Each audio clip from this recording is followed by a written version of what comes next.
రోజున ఎంతో పవిత్రమైనటువంటి త్రినాథ స్వాముల వారి యొక్క వ్రతకథ గురించి వినడం నిజంగా మన యొక్క అదృష్టం. కాబట్టి స్వామివారి యొక్క సంపూర్ణ అనుగ్రహం మనపై ఎప్పుడూ ఉండాలని కోరుకుంటూ భక్తి శ్రద్ధలతో ఈ కథను వినండి. పూర్వం శ్రీపురము అనేటటువంటి గ్రామంలో మధుసూదనుడు అనేటటువంటి ఒక బ్రాహ్మణుడు ఉండేవాడు. అతను కటిక దరిద్రుడు అవడం చేత భిక్షమెత్తుకొని జీవిస్తూ ఉండేవాడు. ఆ బ్రాహ్మణులకు ఒక కుమారుడు జన్మించెను.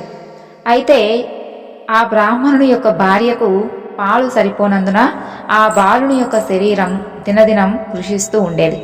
ఆ బాలుడు బక్కచిక్కిపోవునందున ఆ బ్రాహ్మణుని యొక్క భార్య ఈ విధంగా పలుకుతుంది: అయ్యా, నేను చెప్పేటటువంటి మాటను శ్రద్ధగా వినండి. మన పిల్లవానికి పాలు సరిపోవడం లేదు. పాలు నిమిత్తం పాలు కలిగినటువంటి ఒక ఆవుని ఒకదానిని తీసుకొని రండి అని చెప్పగా ఆ మాట విన్నటువంటి భర్త ఇలా పలుకుచున్నాడు: ఓసి పిచ్చిదానా, నీకేమైనా వెర్రి పట్టిందా? మనమేమో చూడటానికి కడుబీదవారం. పాలు ఇచ్చేటటువంటి ఆవు మనకు ఏ విధంగా దొరుకుతుంది? ధనరత్నములు మన వద్ద లేవు కదా. మరి నేను లోకంలో ఏ విధంగా గణ్యత పొందుతాను? ఎవరికైతే ధన సంపదలు కలిగి ఉండునో వారికే ఈ లోకమంతా కూడా మర్యాదలు చేస్తుంది. అలాంటి వారికే లోకమంతా కూడా భయపడతారు. మన వంటి బీదవారిని ఎవరడుగుతారు అని బ్రాహ్మణుడు చెబుతాడు. భార్య అందుకు దుఃఖించి, ఓ బ్రహ్మదేవుడా, నీవు మా వంటి బీదవారింట్లో ఈ బిడ్డను ఎందుకు పుట్టించావు తండ్రి? అసలు ఏమి తిని ఈ బిడ్డ బ్రతుకుతాడు? ఈ శిశుహత్య పాపం నాకు చుట్టుకుంటుంది అని దుఃఖిస్తూ ఉండగా ఆ పిల్లవాని యొక్క ఘోష చూసి ఏమీ తోచక ఆ బ్రాహ్మణుడు చింతాక్రాంతుడై విచారించి తన ఇంట్లో ఉన్నటువంటి కమండలం వగైరా చిల్లర సామాన్లు సంతలో అమ్మి ఆ వచ్చినటువంటి సొమ్ము 5 రూపాయలు జాగ్రత్తగా పట్టుకుని వెళ్ళి భార్య చేతికి ఇవ్వగా ఆమె ఆ సొమ్మును చూసి సంతోషించి పెనిమిటి తెచ్చినటువంటి ఆ డబ్బును చూసి, అయ్యా, ఈ సొమ్మును తీసుకుని వెళ్ళి పాలు ఇచ్చేటటువంటి ఆవును కొని తీసుకుని రండి అని చెబుతుంది. అలా భార్య చెప్పినటువంటి మాటల ప్రకారం బ్రాహ్మణుడు ఆ 5 రూపాయలు పట్టుకొని గ్రామం తిరుగుతూ ఉన్నాడు. ఇలా తిరుగుతూ ఉండగా పెద్ద భాగ్యవంతుడైనటువంటి షావుకారు ఉండేటటువంటి గ్రామానికి వెళతాడు. ధనధాన్యాలు పరిపూర్ణమై కుబేరునితో ఆ షావుకారు సరి సమానంగా ఉంటాడు. అతని ఆవులన్నీ కూడా పాలతో నిండి ఉంటాయి. దైవఘటన మాత్రం మరో విధంగా ఉంది. తన ఆవులలో బోధ అనేటటువంటి ఆవు ఉండేది. అది మిగిలిన వాటికంటే కూడా దుష్టబుద్ధి కలిగి ఉండేది. బయటకు మేతకు వెళితే పరుల యొక్క వ్యవసాయంలో పడి అక్కడ ఉన్నటువంటి ఆ మేత అంతా కూడా తినేస్తూ ఉండేది. అలా అదంతా చూస్తున్నటువంటి షావుకారు అతి కోపంతో ఏమనుచున్నాడు అంటే, ఇక దీని ముఖం చూడకూడదు. అవును, ఇప్పుడే దీనిని అమ్మివేస్తాను. ఇది 50 రూపాయలు అయినప్పటికీ నాకు మంజూరు లేదు కాబట్టి ఇప్పుడు బేరం వచ్చినచో 5 రూపాయలకైనా సరే దీనిని ఇచ్చివేస్తాను అని అనేసరికి మధుసూదనుడు ఆ మాటలు విని షావుకారుతో ఈ విధంగా అంటాడు: షావుకారు గారు, వినండి. 50 రూపాయలు ఖరీదు కలిగినటువంటి ఆవైనప్పటికీ మీకు మంజూరు లేదు కాబట్టి ఆ 5 రూపాయలు నేనే ఇస్తాను. ఆవు దూడ రెండింటిని నాకు ఇప్పించండి అని అనగానే, ఓ బ్రాహ్మణుడా, నీకేమైనా వెర్రి పట్టిందా అని షావుకారు అంటాడు. అప్పుడు ఆ బ్రాహ్మణుడు, మీరు షావుకారులై ఉన్నారు, మీ మాట మీరు నిలుపుకోండి. మాట తప్పితే మీరు అసత్యవంతులవుతారు అని అంటాడు. ఆ బ్రాహ్మణుడు అన్నటువంటి మాటలు షావుకారు విని తన మదిలో విచారించి, తెలియక అనివేశాను, ఈ బ్రాహ్మణుడు ఎక్కడి నుండి వింటున్నాడో ఈ ఆవును అతనికి ఇవ్వకపోతే నాకు అసత్యం ప్రాప్తిస్తుంది కదా అని బ్రాహ్మణుని చూసి చెయ్యి చాచాడు. వెంటనే సొమ్ము పుచ్చుకొని ఆవును దూడను బ్రాహ్మణునికు షావుకారు ఇచ్చి అక్కడి నుండి వెళ్ళిపోతాడు.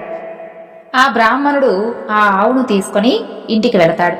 అయితే ఆ ఆవును చూసినటువంటి ఆ బ్రాహ్మణ స్త్రీ చంద్రుని చూసినటువంటి కలువ వలె సంతోషిస్తుంది. వెంటనే పాలు పితికి కుమారునికి పోసి ఆనందం పొందుతుంది. అలా కొన్ని దినములు గడిచిన తరువాత ఆవు ఎటుపోయిందో కనిపించలేదు.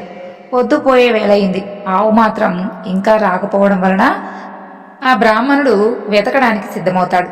వీధుల్లోనూ సమీపమున ఉన్నటువంటి వ్యవసాయ భూముల్లోనూ చూస్తాడు.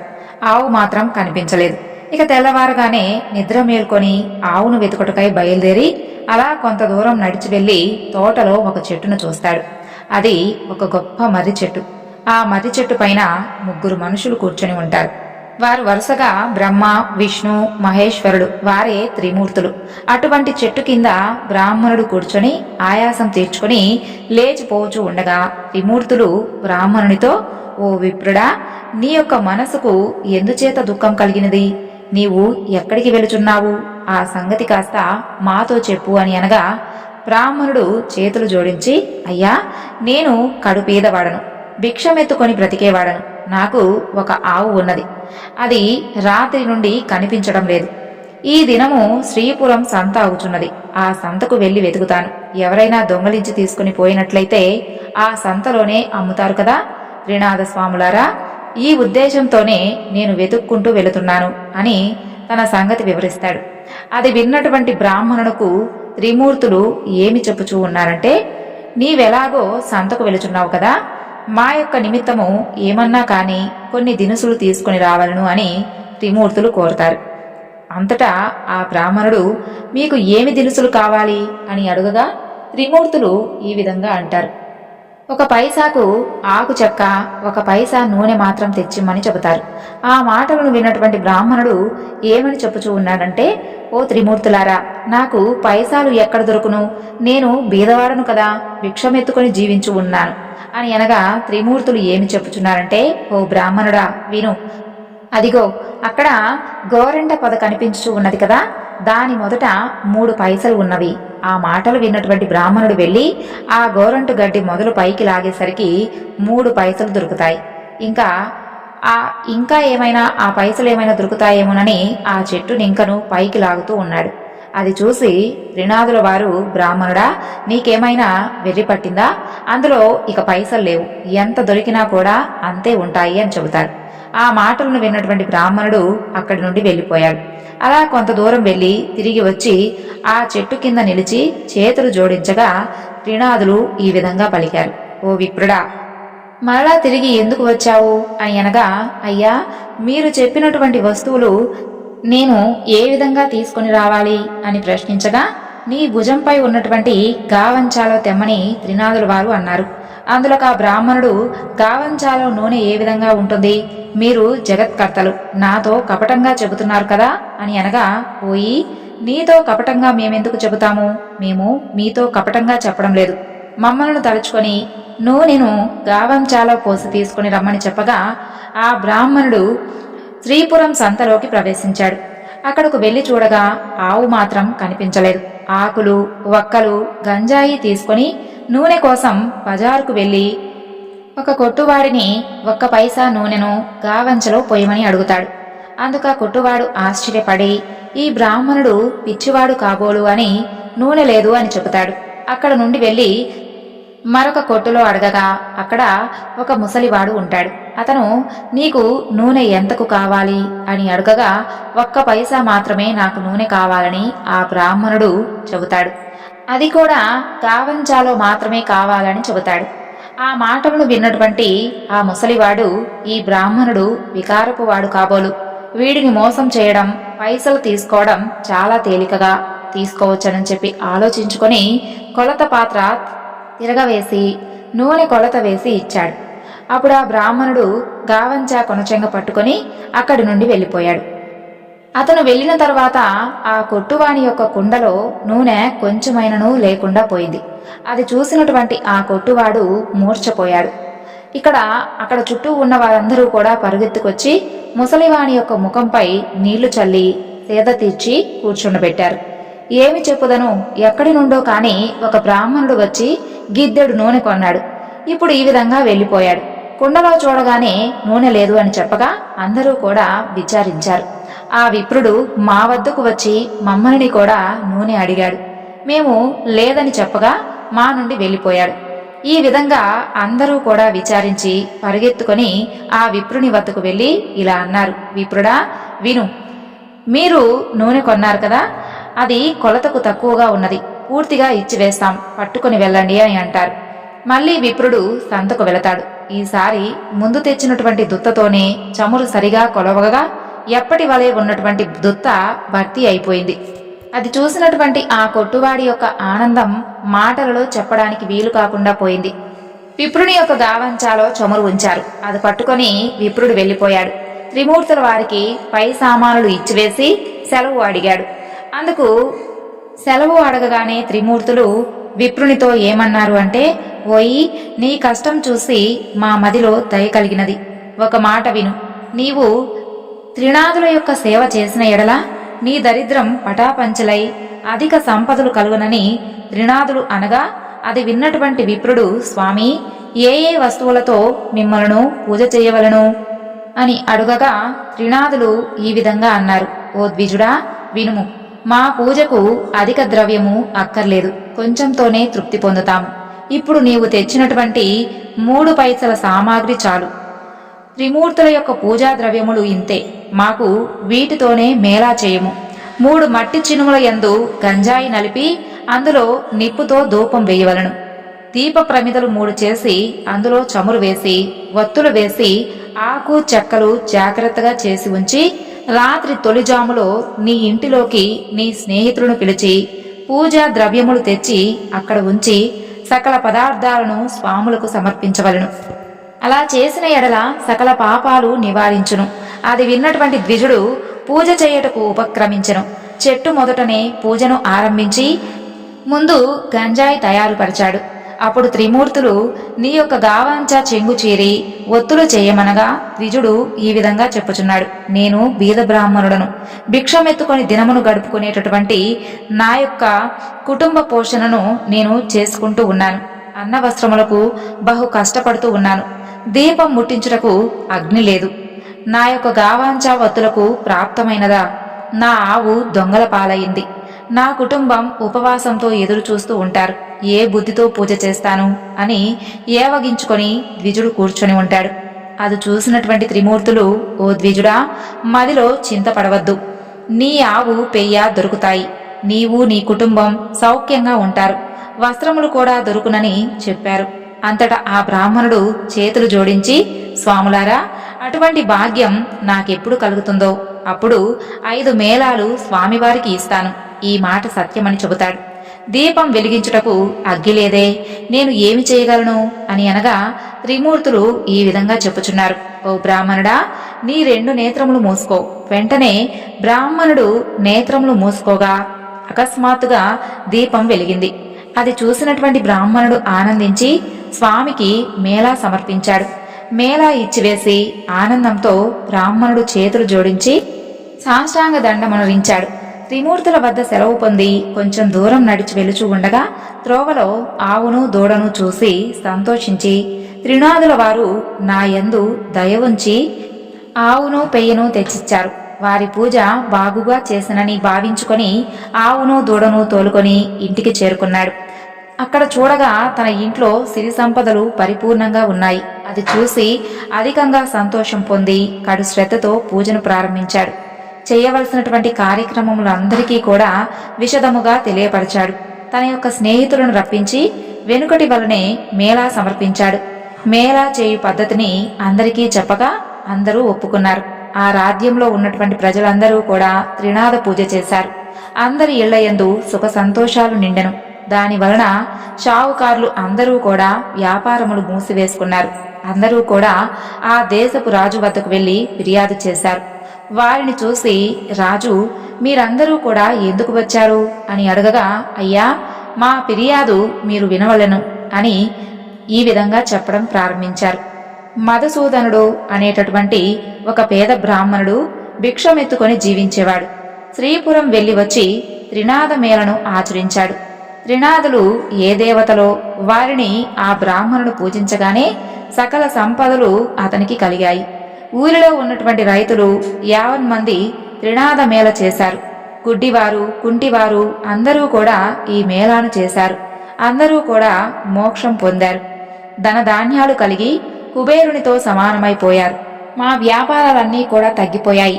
మా యొక్క క్రయ విక్రయములు ఎలా జరుగుతాయి అని చెప్పగా రాజు ఆ మాటలను విని చాలా కోపం తెచ్చుకుని సకల జనులను పిలిపించి కోపంతో ఇలా అన్నాడు. అసలు త్రినాదులు అనేటటువంటి దేవతలు ఎవరు? వారిని మీరెందుకు పూజిస్తున్నారు? నేను చెప్పుచున్నాను వినండి. ఆ పూజ మీరు చేయకూడదు. అలా పూజ ఎవరు చేస్తారో వారు 500 రూపాయలు జరిమానా ఇచ్చి 6 మాసములు ఖైదులో ఉండవలసింది. అలా కాని ఎడల శూలం వేయబడునని రాజుగారు ప్రజలందరికీ కూడా తాకీదు ఇచ్చి పంపిస్తారు. ఈ సంగతి త్రినాదుల వారికి తెలిసి ఆ రాజునకు దండన విధించారు. దాని ఫలితంగా రాజకుమారుడు చనిపోయాడు. నగరంలో ఏడుపు ఘోష వినిపించుచూ ఉన్నది. ప్రజలందరూ కూడా రాజు వద్దకు పరిగెత్తుతారు. ఆ రాజు దైవకృప తగ్గడం వలన తమ కుమారుడు చనిపోయాడని అనుకుంటూ ఉంటాడు. కుమారుని యొక్క ముఖం చూస్తూ రాజు ఏడుస్తూ ఉంటాడు. తల్లి, బంధువులు మొదలైనటువంటి వారందరూ కూడా దుఃఖిస్తూ ఉంటారు. దహనం చేయుటకై స్వర్ణాభద్రా నదీ తీరమందు ఆ శవాన్ని ఉంచుతారు. త్రినాదులకు దయ కలుగుతుంది. రాజకుమారుని బ్రతికించి వేద్దాము, మనకు పేరు ప్రఖ్యాతులు కలుగుతాయి అని బాగా ఆలోచించి బ్రాహ్మణ రూపంలో ఆ యొక్క శ్మశానానికి వస్తారు. రాజును వారి యొక్క సమూహమును చూసి, మీరందరూ కూడా ఈ నదీ తీరమునకు ఎందుకు వచ్చారు? ఎందుకు ఈ విధంగా విచారంగా కూర్చుని ఉన్నారు? ఈ పిల్లవాడు ఎందుకు పడుకొని ఉన్నాడు? ఇతని శరీరంలో చల్లదనం కలదే అని అడుగగా అంతటా త్రిమూర్తులతో ఇలా అన్నారు. మీతో ఏమని చెప్పగలం? రాజకుమారుడు చనిపోయాడు. ఆ రాజేమి దోషం చేశాడో తెలియదు, కానీ ఈ పిల్లవాడు చనిపోయాడు అని చెప్పగా, ఈ కుర్రవాడు చనిపోలేదు. త్రినాదుల వారికి రాజు అపరాధం చేసినందున ఈ చావు కలిగినది. ఇప్పుడు మీరందరూ కూడా త్రినాదుల వారిని భజించిన ఎడల ఈ బాలుడు లేచి కూర్చుంటాడు. ఈ మేళా చేయుటకు రాజు కనుక ఒప్పుకున్నట్లయితే ఈ రాజకుమారుడు బ్రతకగలనని చెప్పి త్రినాదమూర్తులు అదృశ్యులైనారు. అందరూ కూడా వారి మాటలను విని త్రినాథ స్వాముల వారి యొక్క పేరును ఆ రాజు యొక్క తనయుని చెవిలో చెబుతారు. 7 మేళాలు చేయుటకు ఒప్పుకుంటారు. అలా ఒప్పుకోగానే రాజకుమారుడు లేచి కూర్చుంటాడు. అది చూసి అందరూ కూడా ఆశ్చర్యపడి సంతోషాన్ని పొందుతారు. అప్పుడు త్రిమూర్తుల పేర మాటి మాటికి స్మరిస్తూ ఉంటారు. అందరి నోటి నుండి వెలువడినటువంటి ఆ పలుకులు సముద్ర గర్జన వలె వినిపిస్తూ ఉంటాయి. అటువంటి సమయమున ఒక వర్తకుడు ఆ ఊరి మీదుగా తన యొక్క ఓడలలో విదేశాలకు సరుకులను తీసుకుని వెళుతూ ఉండేవాడు. ఆ ఓడను నడిపించుకుని స్వర్ణభద్రా నదీ తీరమునకు ప్రవేశించాడు. ఘోష చేసినటువంటి స్థలం దగ్గరకు వెళ్ళాడు. వారిని చూసి, జనులారా, త్రినాదుల యొక్క పేర్లు ఏమి పేర్లు? మీరు ఎలా స్మరించుచున్నారు? వినడానికి శ్రద్ధగా ఉన్నాయి అని అనగా, రాజుగారి యొక్క మనుషులు ఈ విధంగా అన్నారు. ఓ వర్తకుడా, వినుము. బ్రహ్మ, విష్ణు, మహేశ్వరుడు అనేవారు త్రినాద స్వాములు. అటువంటి ప్రభువులను మా రాజుగారు మన్నించనందున అపరాధుడయ్యాడు. ఆ అపరాధం వలన మా రాజకుమారుడు చనిపోవట చేత ఇతనిని మేము తీసుకుని వచ్చి అగ్ని సంస్కారం చేయుటకు కూర్చుని ఉన్నాము. ఇది చూసి ప్రభువులకు దయ కలిగినది. వచ్చి ఇతనిని బ్రతికించారు. అందుకు 7 మేళాలు చేయుటకు ఒప్పుకున్నాము. వెంటనే రాజకుమారుడు బ్రతికి కూర్చున్నాడు. ఈ విధంగా వారు చెప్పగా విన్నటువంటి ఆ షావుకారు మదిలో సంతోషించి, అటువంటి ప్రభువులు ఎక్కడ ఉంటారు? నా ఓడలన్నీ కూడా ఒడ్డున ఆనుకొని ఉన్నవి. నేను ఈ ఓడపై వెళ్ళి వస్తాను. నా ఇంటికి సుఖంగా చేరుకున్నట్లయితే, నాకు వ్యాపారంలో నష్టం రాకుండా పోయినట్లయితే ప్రభువుల వారికి 5 మేళాలు చేస్తాను. ఇలా మనసులో సంకల్పించుకొని ఓడపై కూర్చొని నడిపించుకొని వెళ్ళిపోయాడు. పైదేశం వెళ్ళి అక్కడ గొప్ప లాభం పొంది తిరిగి వచ్చి ఓడ నడిబొడ్డున లంగరు వేయించి ఇంటికి వెళ్ళిపోయాడు. తన నౌకర్లందరూ కూడా ఓడలోని ధనం మోసుకొని పోయారు. ధనమును ఇంటిలో వేసుకుని షావుకారు సంతోషంతో ఉన్నాడు. ధనం చూసి ప్రభువుల వారి మేళాలు మరిచాడు. అందుకు ప్రభువులకు కోపం కలిగి దండన వేశారు. ఓడ నీటిలో మునిగిపోయింది. నౌకర్లు, ఓడలో ఉన్న వారందరూ కూడా నీటిలో మునిగిపోయారు. అది తెలిసినటువంటి అతను కూడా భూమిపై పడి గోల పెట్టాడు. మరికొంతసేపటికి తెలివి తెచ్చుకుని ఏడుస్తూ ఉండగా ఆకాశంలో నుండి త్రినాదులు, నీవు మాకు మేళాలు ఇచ్చినావు కదా, అందుచేతనే ఓడ మునిగిపోయింది. నీవు 5 మేళాలు సమర్పించినట్లయితే నీ ఓడ నీకు ప్రాప్తిస్తుంది అని సెలవిచ్చారు. అది విన్నటువంటి షావుకారు మదిలో దుఃఖించి, ముందు నేను సంకల్పం చేసి ఉంటిని, ప్రభువుల మహిమను మరిచితిని. ఇప్పుడే త్రినాదుల వారికి మేళా ఇస్తాను అని మదిలో నిశ్చయించుకొని మేళాకు కావలసినటువంటి సామాగ్రి తెప్పించి స్నేహితులను రప్పించి ప్రభువుల వారికి మేళా సమర్పించి ప్రార్థించాడు. నీటిలో మునిగిపోయినటువంటి ఓడ వెంటనే పైకి తేలింది. అది చూసి పట్టలేనటువంటి సంతోషం పొందాడు ఆ షావుకారు. పరిచారకులు, నౌకర్లు, ఓడలో కలిగినటువంటి మిగిలి ఉన్నటువంటి ధనము అంతా కూడా మరలా తిరిగి వచ్చాయి. ధనం మోయించి షావుకారు ఇంటిలో ప్రవేశించాడు. గంజాయి, ఆకులు, చెక్కలు అన్నీ కూడా స్వామివారికి సమర్పించారు. ఆ తరువాత మేళాను సమర్పించి సాష్టాంగ దండ ప్రణామాలు చేశారు. రాజ్యమంతా కూడా త్రినాథ స్వామి మేళా గురించి ప్రకటనలు పంపించారు. మేళాను చూసేందుకు అందరూ కూడా వస్తూ ఉన్నారు. అదే స్థితిలో గుడ్డివాడొకడు త్రోవను పోయే వారితో, అన్నా, మీరెవరు? మీ పేరేమిటి? మీరందరూ కూడా ఎక్కడికి వెళుతున్నారు అని అనెను. వారు మేళా చూడటానికి వెళుతున్నాము అని చెప్పారు. అది విన్నటువంటి గుడ్డివాడు, నాకు కళ్ళు కానరావు, మీరందరూ కూడా నేత్రాలతో చూస్తారు, నేను దేనితో చూస్తాను అని అనగా, గుడ్డివాడా, కేవలం నీవు త్రినాథ స్వామి వారిని భజింపుము, అంతే చాలు, నీ కన్నులు బాగుగా కనిపిస్తాయి, ప్రభువుల వారి యొక్క మహిమ నీవు చూడవచ్చు అని చెప్పి వారంతా కలిసి మేళా వద్దకు ప్రవేశించారు. గుడ్డివాడు ఆ త్రోవలో కూర్చొని స్వామివారి భజన చేయుచూ ఉండగా కొంచెం కన్నులు కనిపించాయి. అప్పుడు ఆ గుడ్డివాడు కొంత దూరం పోయాడు. దారిలో ఒక సొట్టవాడు కూర్చొని ఉంటాడు. వాడిని చూసి, నీవు గుడ్డివాడవు, ఇంత కష్టంతో ఎక్కడకు వెళుచున్నావు అని అడిగాడు. గుడ్డివాడు చెబుతున్నాడు, అన్నా, నేను మేళాను చూచుటకు వెళుచున్నాను. ఆ మాటలు విన్నటువంటి సొట్టవాడు విని, స్వామివారి దయ నా మీద లేదు, చేతులు కాళ్ళు సొట్ట, నేనెలా నడవగలను? నీకు కాళ్ళునవి, దేక్కొని వెళ్ళగలవు అని అంటాడు. అంతటా ఆ గుడ్డివాడు ఈ విధంగా చెప్పుచున్నాడు, నీవు త్రినాథ స్వామి వారిని భజింపుము, నీ కాళ్ళు చేతులు బాగవుతాయి, క్షణంలో ఇద్దరం కలిసి వెళ్ళిపోదాము. నేను కేవలం గుడ్డివాడిని, ఏమాత్రం కన్నులు కనిపించడం లేదు.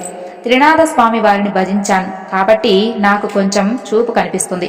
అందుచేత నీవు కూడా స్వామివారిని భజించావు అంటే నీ బాధలు నివారణ చేస్తారు అని చెప్పగా, అది విన్నటువంటి సొట్టవాడు త్రినాథ త్రినాథ అని భజించెను. ఆ తరువాత, గుడ్డి అన్న, నీకు కాళ్ళునవి, నడవగలవు, నేను ఎలా నడవగలను? నన్ను నీ భుజం మీద కూర్చోబెట్టుకుని నెమ్మదిగా నడిచి వెళ్ళు, నేను త్రోవ చూపుతూ ఉంటాను, నిశ్చితంగా ఇద్దరము కలిసి మేళాకు చేరుకుందాము అని సొట్టవాడు చెబుతాడు. అతని మాటలు విన్నటువంటి గుడ్డివాడు ఆ సొట్టవారిని భుజంపై కూర్చోబెట్టుకొని మెల్లగా నడిచిపోతూ ఉంటాడు. నేస్తం, నా నేత్రాలు నిర్మలంగా కనిపిస్తున్నాయి అని అనగా, ఆ సొట్టవాడు, అయ్యా, ఇప్పుడు నడిచిపోగలను. ఈ విధంగా గుడ్డివాడు సొట్టవాడు కలిసి త్రినాథ స్వామి వారి యొక్క మేళా దగ్గరకు ప్రవేశించారు. ఆ మేళా జరుగుతున్నటువంటి స్థలానికి నిత్యము కూడా ఒక వైష్ణవుడు వస్తూ ఉండేవాడు. అతను త్రినాథ మేళా చెల్లకుండా ఇంటికి ఎప్పుడూ కూడా వెళ్ళిపోతూ ఉండేవాడు. అతనిని ఈరోజు మన స్థానమందు కూర్చోబెట్టవద్దు అని అనుకొని మేళా చేసేవారందరూ కూడా ఆ వైష్ణవుడు రాగానే చూసి, మేళా చెల్లించకుండా నీవు వెళ్ళిపోతూ ఉన్నావు కాబట్టి నిన్ను మేళా వద్దకు రాకుండా ఆపు చేయడమైనది అని చెప్పగా, వైష్ణవుడు ఏమన్నాడంటే, నాయన్లరా, అపరాధం క్షమించండి, ఇక నుండి మేళా కాకుండా వెళ్ళను. ఒకవేళ నా గురువు ఇక్కడకు వచ్చినా సరే అక్కడ నుండి మాత్రం వెళ్ళిపోను. దైవయోగమున ఈ క్షణమే గురువు వచ్చి వైష్ణవుని ఇంటిలోకి వెళ్ళాడు. నా శిష్యుడు ఎక్కడకు వెళ్ళాడు? ఈ దినం అగుపించలేదే అని వైష్ణవుని గురించి అతని తల్లిని అడిగాడు. అప్పుడు అతనితో ఇలా అంటుంది, నా కుమారుడు మేళా వద్దకు వెళ్ళాడు. గురువు, మేళా ఎవరిది అని అడిగాడు. అందులో ఆ తల్లి, అది త్రినాథుని యొక్క మేళా అని చెబుతుంది. ఆ మాటలు విన్నటువంటి గురువు అక్కడకు వెళ్లి చూడగా అంతా స్వామివారిని భక్తి శ్రద్ధలతో పూజ చేస్తూ ఉంటారు. అది చూసినటువంటి గురువుకు కోపం కలిగి బాగా తిట్టి మేళా స్థలమును సామాగ్రిని కాలితో తన్నివేశాడు. ఆ తరువాత వైష్ణవుని పట్టుకుని బరబరా లాక్కుని వెళతాడు. అలా కొంత దూరం వెళ్లేసరికి బోరున వర్షం కురుస్తూ ఉంది. కటిక చీకటి కావడం వలన త్రోవ కూడా కనిపించడం లేదు గురు శిష్యులిద్దరికీ కూడా. ఇక గురు శిష్యులు ఇద్దరూ కూడా చెల్లా చెదురై అతి కష్టం మీద గురువు గారి ఇంటికి చేరుకున్నారు. గురువు ఇంటిలో చూడగా అతని తల్లి గడప వద్ద కూర్చుని ఏడుస్తూ ఉంది. గురువు ఆశ్చర్యపడి లోపలికి వెళ్లి చూడగా అతని భార్య, కుమారుడు చనిపోయారు. వారిని చూసినటువంటి గురువు మూర్ఛపోయాడు.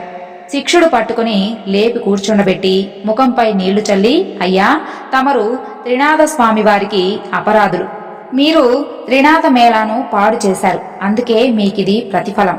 మీరు నిష్ఠతో స్వామివారి యొక్క మేళాను చేసిన ఎడల మీ భార్యా కుమారులు తప్పకుండా బ్రతుకుతారు అని శిక్షుడు చెప్పగా ఆ మాట విన్నటువంటి గురువు 5 మేళాలు ఇచ్చుటకు ఒప్పుకొనగా వెంటనే భార్యా కుమారులు లేచి కూర్చున్నారు. త్రినాథ మేళా పాడు చేసినందుకు తగినటువంటి శిక్ష దొరికింది. నేను మూర్ఖుడను, అధముడను, ప్రభువుల వారి యొక్క మహిమ తెలుసుకోలేకపోయాను అని ప్రభువుల వారిని క్షమాపణ వేడి మేళాకు కావలసినటువంటి పదార్థాలు యావత్తూ తెప్పించి అందరితోనూ కలిసి మేళా సమర్పించాడు. నూనె కాండము చెల్లినది. ప్రభువుల వారి యొక్క పూజ కూడా కావచ్చినది. ఆకులు, చెక్కలు, గంజాయిని అందరూ కూడా పంచుకొని సేవించి సుఖాన్ని అనుభవించారు. ఇది త్రినాథ స్వాముల వారి యొక్క వ్రతకథ.